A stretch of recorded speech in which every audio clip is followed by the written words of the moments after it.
नमस्कार मित्रांनो, अस्सल हाताची चव या मराठी यूट्यूब चॅनलमध्ये तुमचं सर्वांचं स्वागत आहे. तर आजचा व्हिडिओ हा खूप साधा सोपा आहे. तुम्ही संध्याकाळच्या चहासोबत किंवा तुम्हाला काही जर चटरपटर खाऊ वाटलं तर हे एकदम साधीसुधी इन्स्टंट असा नाश्ता तुम्ही तयार करू शकता. तर यासाठी इथे मी 1.5 वाटी एवढे गव्हाचे पीठ घेतलेलं आहे. 1 चम्मच एवढा ओवा घेतला आहे. ओवा चांगला हातावर कुस्करून घालायचा आहे. आता ओव्यासोबतच यामध्ये चवीनुसार मीठ घालायचं आहे. तुम्ही तुमच्या चवीनुसारच मीठ घाला, जास्त मीठ घालू नका.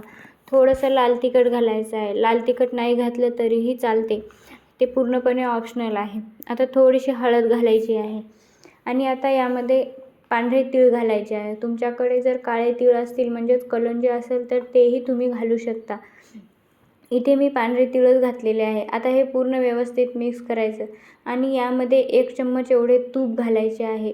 तुपाने याला चांगला खुसखुशीतपणा येतो, म्हणून यामध्ये 1 चम्मच एवढे तूप घालायचे आहे.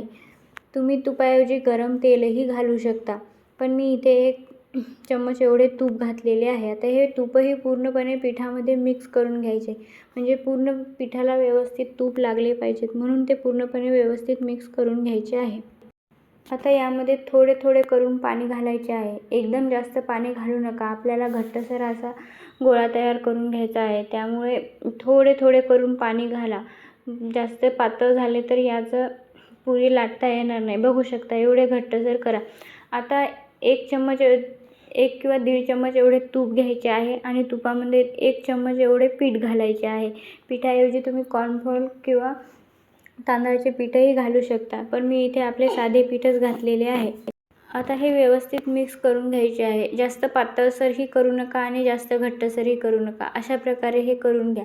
आता जे आपलं पीठ आहे तेही 5 मिनिट चांगलं इथे मुरलेलं आहे. आता याची पोळी लाटून घ्यायची.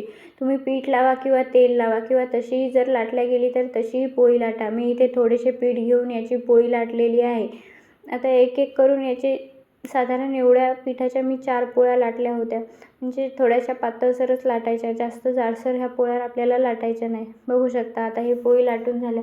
तर मी 4ही पोळ्या लाटून घेतलेल्या आहेत.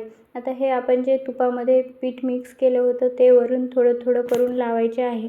हे पीठ व्यवस्थित थोडे लावायचे आहे, म्हणजे पोळी एकदमच अशी एकमेकीला चिटकू नये म्हणून. आता वरून एक लेअर पोळी घालायची आहे, म्हणजे असा पूर्ण लेअर अशा करून घ्यायच्या आहे. एक पोळी आणि वरून थोडंसं हे तूप लावून परत पोळी यावर टाकायची आहे. तर एक एक करून ह्या 4ही पोळ्या आपण इथे लावून घेणार आहोत. बघू शकता आता मी 3री पोळीही टाकलेली आहे आणि परत यावर ते तुपाचं थर लावलेला आहे. तुपाचा थर यासाठी लावला जातो की ती एकदम पोळी चिटकू नये, म्हणजे ती जर चिटकली तर पोळी अशी एकदमच नरम होते, कडकड होणार नाही म्हणून. आता ह्या 4ही पोळ्या अशा लावून झालेल्या आहेत माझ्या. 3च पोळ्या लावून घेतलेल्या आहेत मी, म्हणजे 4थी पोळी लावलेली नाही, कारण की ते खूप जाडसर होत होते, म्हणून मी 3च पोळ्या लावलेल्या आहेत. आता या प्रकारे असं हे गोल लाटण करून घ्यायचं आहे. ती 4थी पोळी जर मी लावली असती तर ती खूप जाड होत होती, म्हणून मी 4थी पोळी लावलेली नाही आहे. तर याचे थोडे थोडे भाग करून घ्यायचे.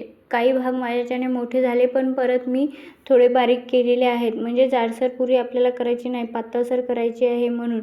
तर मी नंतर थोडे बारीक केलेले आहेत बरं का. इथे दाखवण्यात थोडे जाडसर झालेले आहेत, पण मी नंतर थोडेसे बारीक करून घेतलेले आहे. आता अशा प्रकारे हे सर्व मी करून घेतलेले आहे. बघू शकता मी नंतर बारीक केलेली आहे. आता ही आपल्याला पातळसर पुरी लाटून घ्यायची आहे, म्हणजे जास्त जाडसर नको. जाडसर केली तर ती एकदम नरम होईल. आपल्याला थोडी कडक कडक करायची आहे, म्हणून ही पुरी थोडी पातळसर लाटून घ्यायची आहे. अशी गोल लाटायची, एकदमच होते आणि नंतर तिला असा चौकोनी आकार द्यायचा आहे. जास्त एकदम दाबायचं नाही, थोडंसं हलक्या हातानेच प्रेस करायचं आहे. आता एक एक करून साधारण मी ह्या सर्व पुऱ्या अशा प्रकारे लाटून घेतल्यावर याला असा आकार दिलेला आहे. तर तुम्हाला कोणताही आकार द्या किंवा तुम्ही तशीच पुरी तळली तरीही खमंगच लागते. त्यामुळे तुम्हाला जर असा आकार नसेल द्यायचा तरी नका देऊ, किंवा तुम्हाला लांबट कापायचा, शंकरपाळीचा आकार द्यायचा तर तुम्ही तसेही आकार देऊ शकता. तर तेलही चांगले कडकडीत गरम झालेले आहे. आता तेलामध्ये हे एक एक करून आपल्याला सोडायचं आहे. तेल खूपच कडकडीत गरम झालं, त्यामुळे लगेच हे तापलेलं आहे आणि याला साधारण तेल कडकडीतच गरम हवे आहे, म्हणजे जर तेल तापलं नाही तर हे व्यवस्थित होत नाही. आता ह्या मी एक आलटून पालटून चांगल्या परतून घेतलेल्या आहेत. आता ह्या खरपूस अशा भाजून झालेल्या आहेत. कच्च्यासर राहिल्या नाही पाहिजेत, दोन्ही बाजूने भाजल्या पाहिजेत. अशा आपल्याला ह्या पुऱ्या भाजून घ्यायच्या आहेत. पुऱ्या म्हणजेच हे जे आपण आकार दिलेला आहे त्रिकोणी तो. बघू शकता आता हे एकदम खरपूस अशा तळून झालेल्या आहेत. खायलाही खूप स्वादिष्ट झालेल्या आहेत. बनवायलाही खूप सोप्या आहेत. त्यामुळे ही रेसिपी तुम्ही एकदा नक्की ट्राय करा. व्हिडिओ आवडला असेल तर एक लाईक, शेअर, कमेंट नक्की करा आणि नवीन असाल तर चॅनलला नक्की सबस्क्राईब करा.